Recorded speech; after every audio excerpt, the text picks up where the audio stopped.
let me introduce the panel to you. We have from Nielsen in Denmark, Chantal Colomba, is that right? And you're French-Canadian, I think. How does a French-Canadian end up, well, I think not Mediametry, I could have just about understood it, but Nielsen, how do you do that?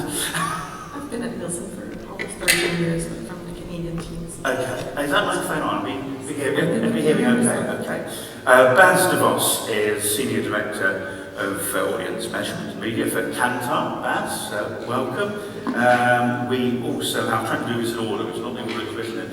Magnus Anshelm, CEO of MMS in Sweden. Peter Milacek, who is Research Director for FTV Prima. And Simeon Mizrats, who is from Mediametry, only not from the French bit, from the CE and Southern Europe. Well, I'm in charge of Central and Eastern Europe, yes. Okay, well welcome everybody. I wonder, it's always difficult with these things to get the various terms of engagement, because we have all the TV terms that some of us are used to, but another set of people will be used to all those internet terms. So let's kind of bring things together, if we like, to start off with, and maybe talk about what we're talking about here, the measurement and what has been collected and who is collecting it. Maybe, Chantal, if we start with you. I guess most of the leading audience researchers are now taking audiences from everything from a mobile to a TV. Yeah, I guess that is kind of driven by the advertisers who, when they send the campaign, or the broadcasters, producers of the air content, they want to see who watched their content, no matter what the screen, no matter the hardware that was used. So I guess that is driven by their need to see a holistic view of the results of their content. I guess there's been for this who's taking the lead on this? Is this the broadcasters pushing you pushing the broadcasters, or a bit of both? I think this is not only about broadcasters anymore, this is about audiences. Okay. Irrespective of who's... So we're bringing YouTube, and one often wonders where to sit the likes of Disney Plus, Amazon Prime, and of course Netflix. So they're kind of almost halfway between the two. Yeah, I think from our perspective, nowadays it's about what we call all audience viewing, irrespective of who's driving the content, who's watching it, and on what device. So the common core, there's a couple of purposes for that. You have to drive your content strategies across devices, but also in terms of the light of your competition. It's to drive deduplicated reach or frequency for campaigns. And only if we establish products to deliver to clients that enable that, they can grow their business. So it's growing business by understanding all audience viewing. Magnus, you were one of the first, I think, if not the first at MMS to start combining the regular broadcast audiences with content coming in from mobile devices we mentioned, the web, and everywhere else where they're derived from these days. That's true. Actually, Bas was running the JIC in the TV and online video JIC in the Netherlands, and I was running the online video TV JIC in Sweden. And we were the two first to launch a currency online video and for content and for ads. And I mean, already back in 2011, not only the broadcasters, all content providers said that we need to have a measurement and we need to cover it all. So. And I guess for a lot of places, their catch-up services would have been well underway in 2011. But they were launched. The public service broadcasters play service was launched 15 years ago. So that was kind of the reason behind it, and the commercial broadcasters were like our BBC iPlayer, so to speak.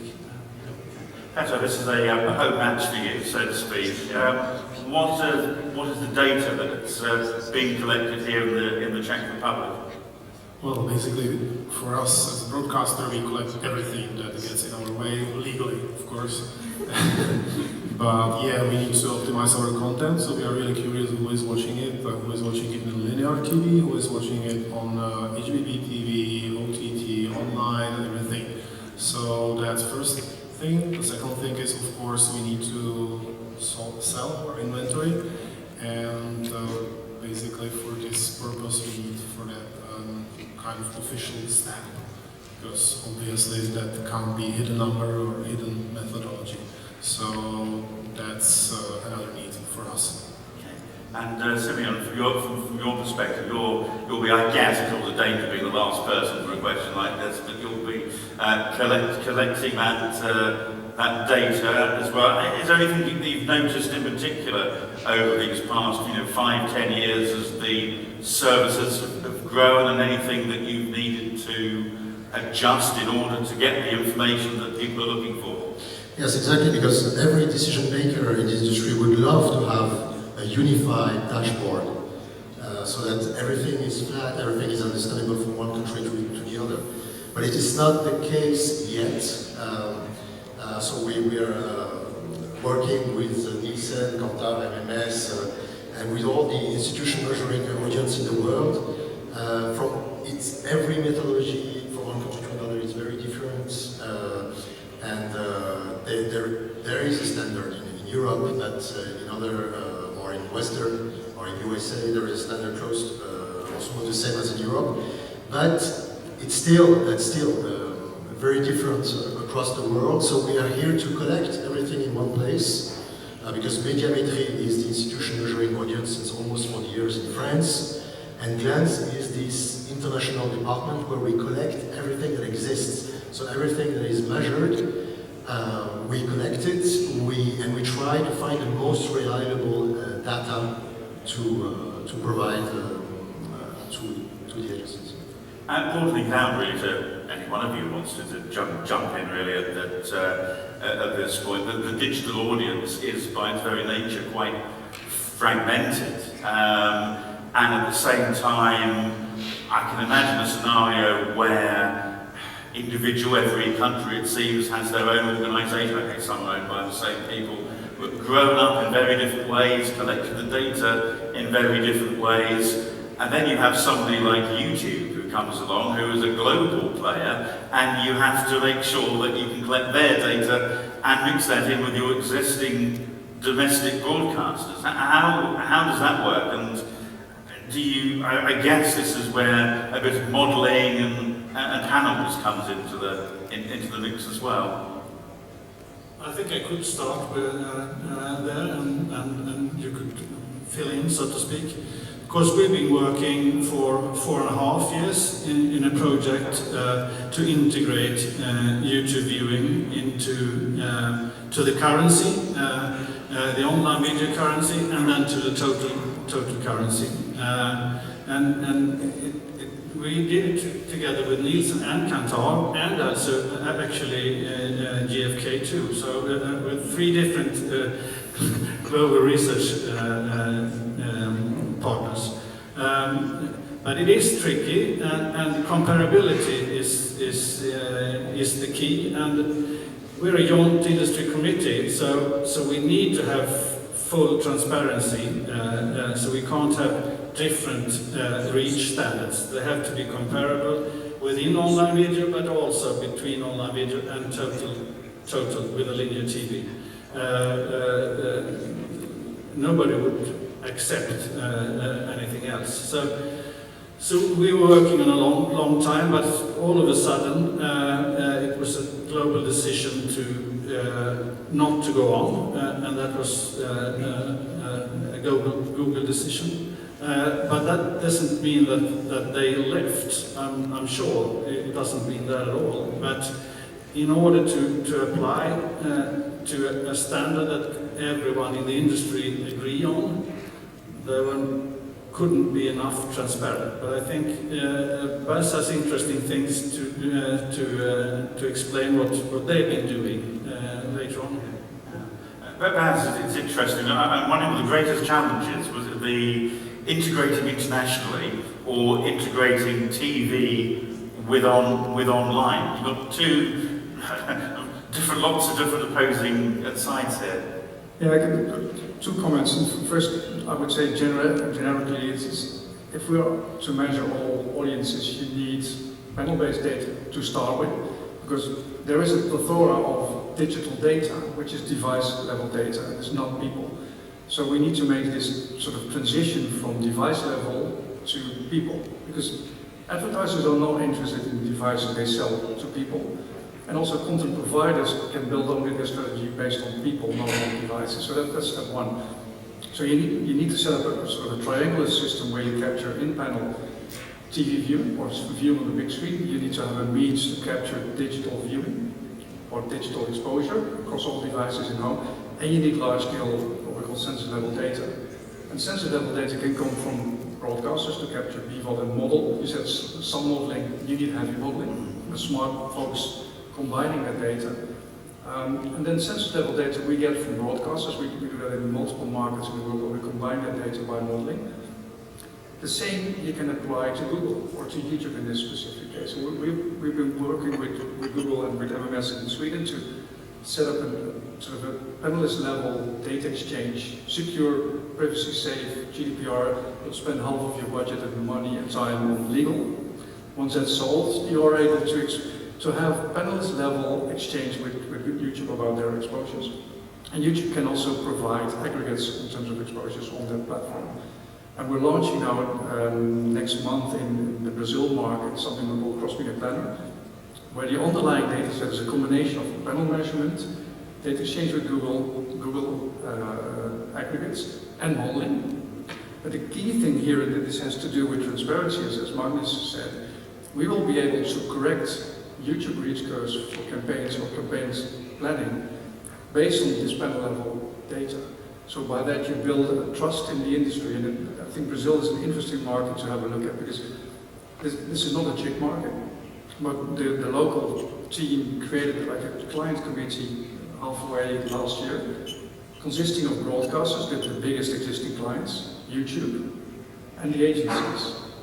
And those guys were discussing and sharing their requirements with us in terms of what are the minimum levels of transparency, and what are the minimum levels in terms of what do we need as agencies and advertisers for the planning use case, strategic planning use case. One last thing, if I may, and then I'll shut up, is we need to start splitting and thinking about content measurement and advertising measurement. From a classic TAM perspective, trading is planning in television ratings, right? The minute you start having a different ecosystem in, please don't try to push everything, like it's just round in the square hole. So are we saying here that obviously every part of the ecosystem, there'll be parts that have different needs, but the information that a broadcaster needs, how well did my show perform, do people dip out halfway through because my rival started shows on the half hour, against what the advertiser wants, how many people saw my advert. I guess some are together, but at some point they also come apart. In the TV ratings ecosystem, that's the same. The minute you go to a CPM-based or whatever-based sort of different ecosystem, we need to acknowledge that you have different discussions about metrics, 2 seconds, 1 second visibility, which don't apply to TAM. So you need to take into account that the use cases are different. And like for Netflix, it's the same question as the broadcaster. How does my content perform across? When Netflix goes into ads, the question will be, how is my ad performing? But then you need like a cross-media measurement, which reflects not only Netflix ads, but also digital and TV. Here's an interesting one with Netflix, I guess, and some of the other streamers who are now adopting ads does the program bit, do people treat the program any different? Now it's getting interrupted by ads.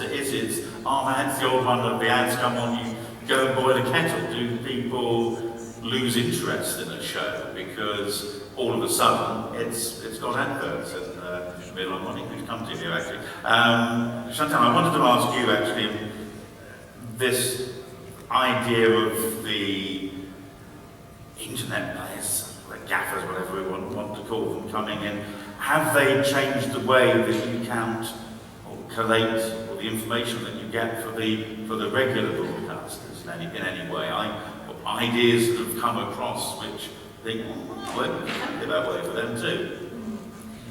I guess I have two answers, two parts for that question.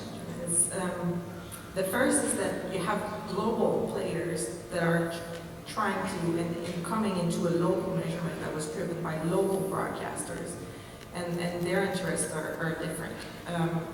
So it's finding common grounds, and it's often driven by the buying side, the advertisers and the agencies. On the other hand, I had a really clever answer to the second part. Now I forgot what it was. It will come back. Okay, well, jump in when it does. I have a follow-up when you really begin. We didn't stop measuring YouTube and of course Netflix and so on, because we use Nielsen's streaming meter to measure it on a general level, but on the more detailed level we couldn't go on. And that's the case in most markets, because it's a router meter to the router in their homes, picking up the online usage, and so it doesn't mean that we left, but we couldn't go on the details, just on a general level. That's exactly what I wanted to say. And we don't Yeah, you report different kind of metrics, right? You report time spent on the platform as opposed to what is it that they watched, what program or what ads that they see. Sorry, it's actually the wrong thing. You read my mind. That's not good. Peter, has all of this required new agreements with existing broadcasters, presumably, because you're collecting the data in a different way? Well, agreements is a strong word, given the Czech local market. Definitely, yeah, this is a great discussion we need to take to come up with one solution, one variable or something where we can meet possibly. 6 years ago there was a discussion in the Czech market what could be like the common denominator for all media. At that time that was average time spent or time spent with the content. So basically that was the start. But now, given discussions about attention planning and engagement and so on, not mentioning the carbon dioxide trace and so on, so it will be much more complex discussion. Was it easy, or was there a few sort of no. around and shaking of heads when you say, well, now I want to do this? Because in the past it started with obviously comparing pineapples and apples, like impressions of online players with ratings, and it led nowhere. So I'm afraid this discussion is partially, especially in our market, in front of us. So we're not there yet. Simon, I guess ultimately everybody wants to have unified metrics, but they want it everywhere. This is where it starts to get really complicated, I guess. They don't just want it on the connected TV, they want it on the pay TV operator's box, they want it on the mobile, they want it on the laptop as well. Exactly, and again, from one country to another, it can be completely different. Some countries, they only measure in connected TV. In other countries, they measure only in devices. So it's again, we're here to collect everything, to find the most reliable data to provide. And you have to think about everything. I mean, to build a panel, to have different target groups, it also costs a lot of money, so it doesn't, in all the countries it is possible to do that. You have to find the actors who agree to invest. And concerning the numbers on the global digital platforms we're talking about, of course, we all dream of have those numbers. It's a fantasy now to have the numbers of those global big digital platforms. And everybody thinks, well, they could give it directly themselves. But since, especially now, since they need the revenues from the advertisements, now it becomes clear that the third-party measurers, institution measuring audience, is here like a referee to put a stamp, like you said, to put stamps and saying this is official. Can you imagine you watched the Monaco Grand Prix in 2 weeks, Alonso was making one lap and says, I've done 1 minute and 19 seconds by myself. doesn't ask the FIA or the organizers of Monaco, and then Verstappen comes and says, I've made 1 minute and 20 seconds. Well, as long as the FIA, who has the chronometer to validate this data, this is not possible. Yeah, self-certifying is interesting, but that's the problem. If the official measurement supplier will show that Verstappen had more Exactly, I agree with you.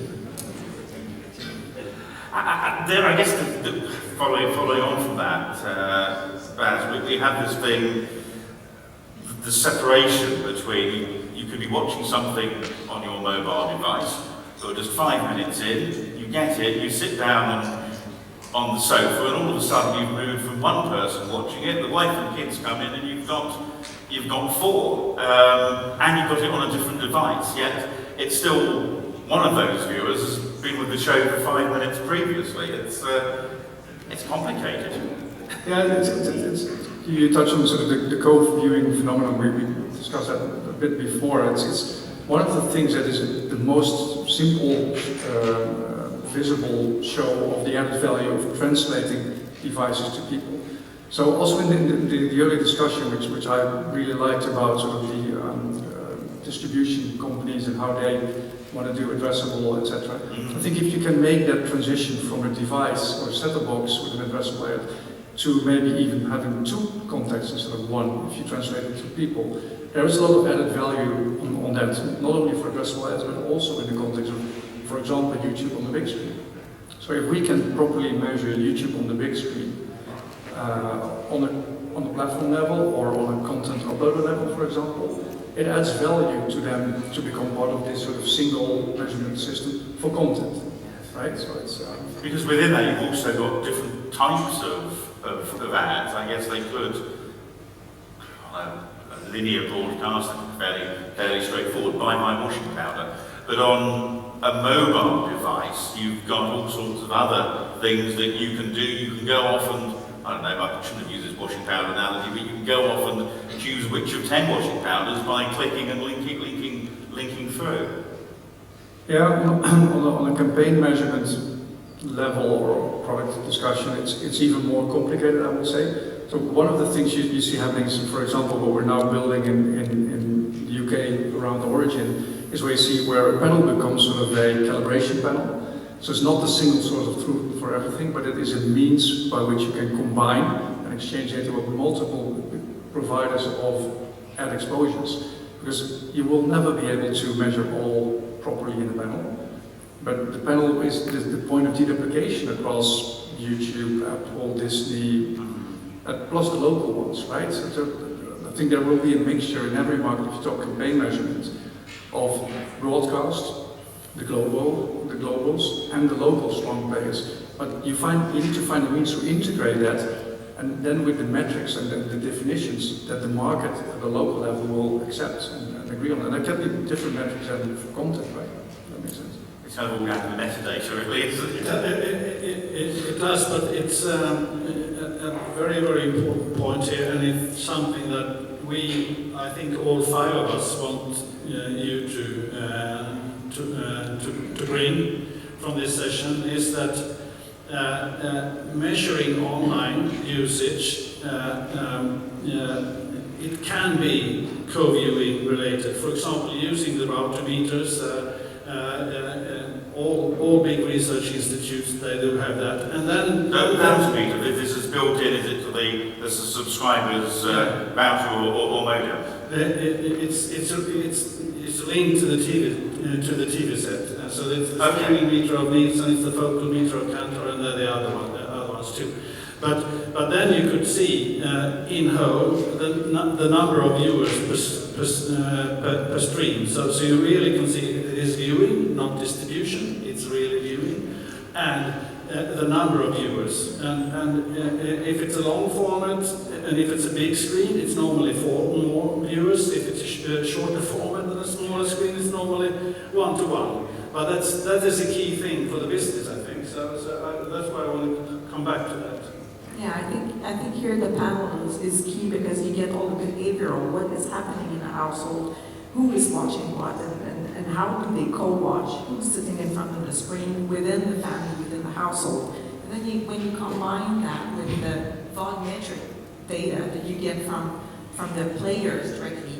You get how much is viewed, but you don't know who has watched. Right? How do you know? I've seen, I'm trying to remember the name of the company now, it's gone, but they basically had a mini camera in the TV set, and they worked out who was there effectively by the shape of the people. You see someone small, reasonable chance as a child. One goes to the children's channel, yeah, they got that right, you know. Not very GDPR. Well, no, probably not actually. No, but, we prompt the panelists to say, I'm sitting in front of the so they have to physically tell. I guess you can do things like log in with thumbprints, or I mean, GDPR territory as well again on that. Yeah, or with your app on your phone. So you can I guess that's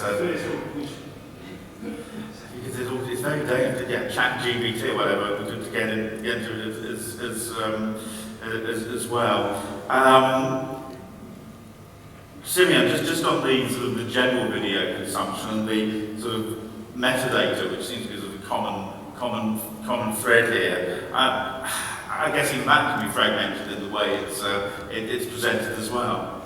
Yes, it's much more fragmented because now not only every country has their own way of collecting the information, but also it deals with the different languages, and so we have to collect what is the local name of a program that has been broadcasted in different countries. So what it is called in this country, what is the international name that is given for the sales in the international market, and what is the translation of all that in English or in other languages.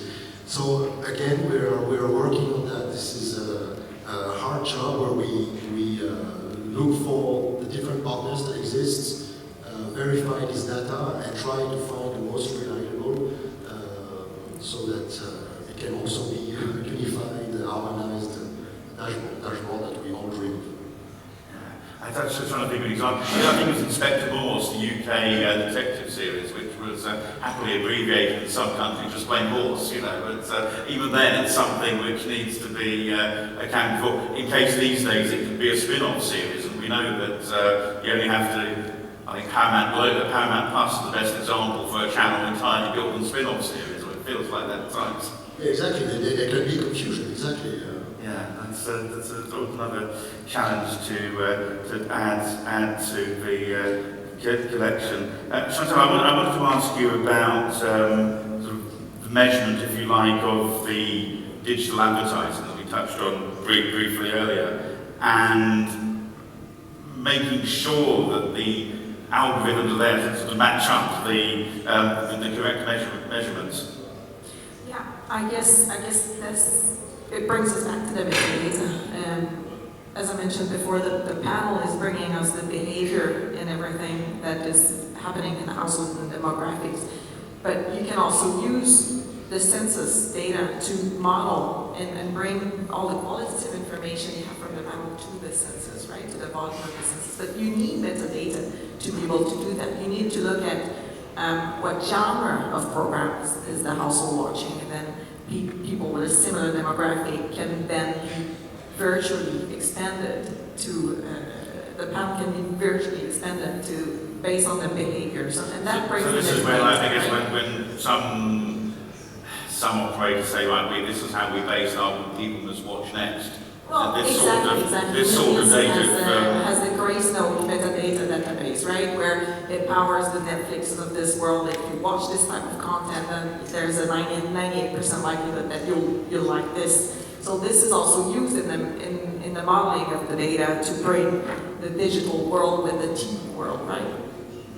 Peter, I'm slightly worried that in a smaller market, that some of what we're talking about here is actually going to be pretty expensive and beyond the reach of anybody other than the big international brands who probably have paid for it anyway, and maybe the larger commercial broadcasters.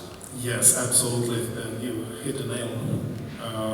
Basically, I've been working for International Media Agency Network, so I get an idea what and how the global budget can look like. And it's a different game to say. Yes, for us there is a bunch of nice, fantastic global tools that are unfortunately too expensive for us. And from the other side, basically we are 10 million country, so the purchasing power, the GDP is lower compared to neighboring Austria, Germany, and so on. So basically we can't allow for everything, and well, given the common habit that if a business partner hears a TV station, he usually adds a zero to the end of the price tag. So I'm kidding, but yeah, still it's So what happens? Does this mean that in a small market you basically just have to put up with it? Or is there the danger that some players say, well, this is not worth me taking part here, I'm going to go and invest somewhere else where I can get the information that I'm looking for and feedback to my advertisers? Yeah, that might happen. Actually, it's as seen from advertisers' points of view. Basically, you compare countries across CPMs. So if our CPM will be too high, so the advertiser is leaving for Hungary or Slovakia or other Eastern European market. So that's it. How we deal with it? We use advantages of smaller market. I guess Netherlands can be a similar system. We know each other, so we talk to each other. So that's our way how to deal with it. I want to talk for a little bit now about some of the streaming services. In particular, over the past few months, we've seen a few of them, Netflix being the most high profile, I guess, moving towards advertising or adding an advertising tier, shall we say, into it. I think as I suggested this morning, I'm not entirely sure if £1 off is enough to accept advertising, really, as far as I'm concerned, but that's another story. Peter, Magnus, sorry, I do apologise. Magnus, what do you think is going to happen? Will these players start to cooperate both with yourselves and the research business, but also with each other in order to get the information required? Not with each other, I don't think so. But I think if they see advantages with working with the currencies, I'm sure they will. And actually, I think what is happening in the UK could be very, very important for the rest of us, because Bob is working with Netflix, and it's much of a shorter step then to include the ads. And if they do it there, I'm sure they will start doing it in other smaller markets. Sweden is also a small market, a bit more advanced and a bit more money, but not so much actually. So I think that's, and if they start, I think Disney Plus and HBO and Amazon Prime and so on, they will see disadvantages if they carry ads, not being in the currency. So if the market leader is on, I think so it's clearly useful for Netflix to be the one which is jumping first. Yeah. Can I comment two things? I think that the Netflix thing is indeed, and I agree, is an interesting one, especially in the Bob use case, because Netflix is now a subscriber to the data, and I think the prime purpose of that is content, because they want to understand, they understand their own audience, but they don't They understand. release now, don't they, on a weekly basis, Monday and Tuesday, they put out the most, I know it's very top-line data. That's the top 10, but I think the actual use case is understanding your user outside of your own platform. Because there's a big black hole for Netflix or Disney or others, because if you don't have access to behavior around your own platform, you're in the blind to some extent. And the same goes for telco operators, for example, we discussed earlier. So they know exactly what happens on their box. But if I tune my box on channel number 1, I go on YouTube via my Samsung TV. So a lot of existing TAM services start creating big black holes where there's like unknown. We've been facing this all across the globe. The only way to solve that is starting to measure also the digital services on the platform level, so you create a proper insight of what's happening in the market. So for Netflix and the likes, so entering Bob is one thing. We have Netflix as a client for Brazil, for example, for cross-platform view, where we just basically on a sort of relative numbers show them how they are positioned in the context of broadcast and other competitors. But that's the content use case. And on the ad one, I'm not sure if they want to be measured, in a classic TV It's an ecosystem. interesting Because it one will because depend on the ecosystem. Will Yeah. they sell on TRPs, like the main broadcasters? I don't think so, because it's going to be addressable from the start. So where will Yeah. land then? And the second step is once you have an official rating for your campaigns for efforts, how do you aggregate across platform or cross publisher to a single campaign item? it gets interesting. If we're the US 20 years ago, say, we might be having a discussion about who's winning Thursday nights. Is it NBC? Is it CBS? Is it ABC? Now, of course, you have the big streamers maybe dropping an entire series, certainly premiering big series on whatever day of the week that they choose. And that's the same kind of thing, because you need to see how well, I don't know, Yellowstone on Paramount Plus might be performing against a new series of The Crown or The Diplomat on Netflix. I have a comment on what Bas said, because I think it is a risk, but I also think that they will launch a freemium and a premium. And if they want to sell ads, and we know that the freemium are more low market, I'm sure that most advertisers would say, we would go to you, Peter, and we will go to Bewood services with more high market people. So I hope, maybe I'm naive, but I hope that they will kind of be squeezed into participating, because they will see disadvantages of staying out. You have Final comment. That was namely the case for Spotify, the Swedish music service. They realized that they can't sell any advertising if they're not open with it. But they're not in the currencies yet, but they're moving towards the currencies. Do you have, you needn't say with who, but do you have tentative discussions with the players already? For example, in the Nordics, there's a link through Discovery owning some of the regular commercial channels, for example. Yeah, we do have that, but it's a tough game as long as the market leader Netflix haven't opened up. The other one says, oh, it would be a disadvantage for us to be transparent if they are not transparent. So they kind of wait. So they're all saying, I'll do it if they do it first. That's kind more of or less like like that. I'm not sure, maybe it's simplifying a bit, but a little bit like that. Yeah, waiting for someone to go in.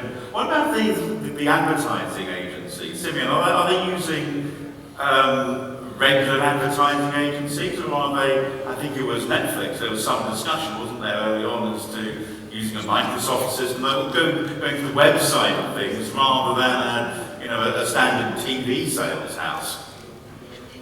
Yes, but now, for example, at the SBM3, we have reliable data from SUT platforms from 25 countries. So it's many countries of Europe, many countries of Asia, of course USA, UK, and but again, the methodologies are so different that it's hard to say now how did they work, because from one country to another it's so different. And also we have I don't know if you're going to talk about fast channels, the magic word fast channels. We also started to have data from fast channels. We have reliable data in UK, in France, and in Spain, but that's it. So and for fast channels, you would be very surprised. I mean, it's again a magic word. Everybody talks about it and everything. But the numbers that we have, you will be very surprised when it's compared to broadcasters' numbers. Interesting. Would you argue that the fast channels are doing as well in the European continent as they're said to be doing in the States? Is it looking good from your side of things? No, it's just that, well, first of all, there are thousands of them. I mean, there are more than very probably. Doesn't mean anybody's watching them though, does it? Exactly, there are so many, like beyond 2,000 in USA, almost 2,000 in Europe. So they are like thematic channels, so they're really a niche. And if you look at the numbers, one fast channel in France, in 1 month, does as much as TF1, our first private channel, in one primetime evening. So it's TF1 in one primetime evening makes 13 times more than one fast channel in 1 month in France. Well, I guess the question, if that fast channel is bringing in an audience that TF1 can't reach, then it becomes kind of worth it, doesn't it? Exactly. So just as was said earlier, that they need, so everybody, all the actors need to know when they are not on their platform, on their channels, what are they doing? What do they watch? What content do they watch? So there is this black or this gray part of the usage of the screen, which can be video games, which can be, well, it's less reality now, watching Blu-ray or DVD, but it still exists. So, and everybody needs to know when you are not on our channel or platform, what are you doing? What are you watching? I actually think that when measurement is able to report on addressable ads that is happening on fast channels, I think that's going to fuel the industry. You think that's a tipping point, if you like? I think so. Sort of I think so. Waiting for something to happen for it to move. Personal opinion. One comment. I see the same pattern as Simeon is talking us about. And we see that in the route to meter. But there are some exceptions. It is when they bring in strong brands, strong content brands. So for Bluetooth, for example, we measure Bluetooth TV, and when they, for example, when they have Paradise Hotel, Live Island, and strong brands in a specific target group, they go viewing. Paradise Hotel is only strong in Scandinavia, surely. But it's so it boils down to two things: content with strong brands, and actually awareness. Because if you will ask people in any market, do you know about Bluetooth TV? And if it was spontaneous top of mind, they would mention it. If you would ask them specifically about Bluetooth TV, maybe 8 to 10% ever heard about it. So it's a need to build awareness first. Because one of the leading lights in this space, they're the ones who are seemingly doing a very good job. It's very interesting area. I wonder, we've got about a few moments left, so very quickly through the panel, who's going to pay for this all? Chantal, start with you. Well, I don't know. I'm going to pay. Leaving work? Who's going to fund? Who's going to fund this upgrade and getting everyone to speak together? That's a tricky question. Of course, the advertisers don't want to pay. They pay enough for the media space, right? So I don't know. I guess it needs to be shared. I think that would be, but at the same time, the cost of measurement is really expensive because it's R&D. We need to innovate all the time. So I don't know how to put that. Yeah, this politics and commercials will define, but I think it can relate to the direct who's winning the most by getting these services up and running. So Classic Time is being funded by the broadcasters because they use it for selling their airtime and doing content strategies. If you look at the Origin funding model, there's advertisers chipping in because that is built to their requirement design. And obviously also the global platforms chip in. So I think it will depend on who gets most money or value out of setting the service up, but it will be a hybrid. Magnus? I agree with both of you, but I would like to add something on. We will broaden the funding now because we bring in more different players. And that is a problem in most small markets because paid by the advertisers a little bit by the agencies, very, very much by the broadcasters. But when you bring in more players in the market, you could fund it. Thank you, Ruby. Peter? Nice. Well, who pays for this? Prima, it's our commercial director. Actually, he was the trigger point of going into specific new forms of research and measurement. Actually, there is one precondition for gaining the money, and it's understanding of the market of advertisers And to be honest, there is some part who understands media, and then of course there is a long tail of advertisers who are not that skilled in all those combinations of deduplicated reach and so on, and technical stuff. So we come up with EGRBs, which is used for online viewership of our formats, and of course TV commercials or online commercials, and that works, and it brings the money. Of course, it should somehow balance the trade-off of losing the linear money. So with the balance. And quickly, Simeon, as well, your thoughts, who's going to fund our expansion of online services with broadcast? That's How do they fund it? yeah. Who's going to pay for all the technologies that all of you here need to put in? Are the fees going to be going up, or will it simply be the additional members that Magnus mentioned is going to make the sums add up?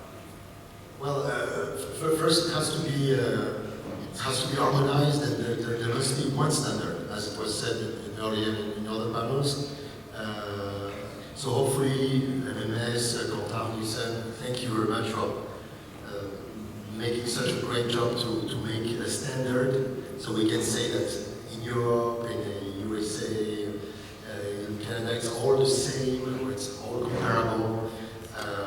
But still, there are a lot of work to do in other countries. When you think there are still countries where, in some countries, they don't measure TV anymore, because it costs a lot of money.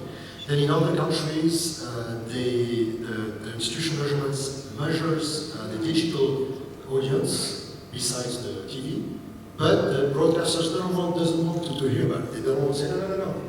So they measure it. The data exists, but we don't know what it is. Because there's lots to work on over the next few years, and certainly in the short term as well. Thank you all very much indeed.